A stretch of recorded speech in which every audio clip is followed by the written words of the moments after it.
Non-compliance with such duties could delay payment of your claim, and failure to comply with post-op obligation can result in denial of the claim. So these are just some of them, all right? Let's submit to the examinations under, that sucks terribly. Produce the records. All right, these are a couple policies. We'll just push through them because I want to get to the law.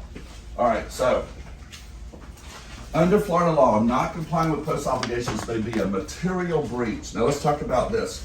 I told you I was going to teach you first semester law school contracts. There's several different types of breach, all right? You can do what's called a material breach.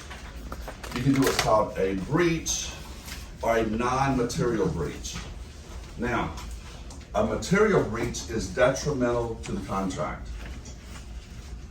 When a party materially breaches, the other party has no obligation to do anything else. So now let's think about what I was telling you earlier. You don't do what you're supposed to do on your side with your burdens, and then you wonder why the carrier's not doing anything else. Because he don't have to.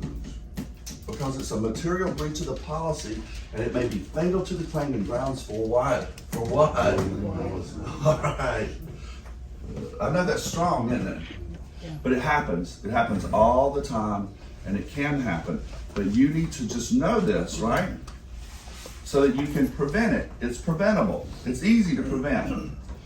This is the Hamill case. It was the appellate court out of the 4th DCA.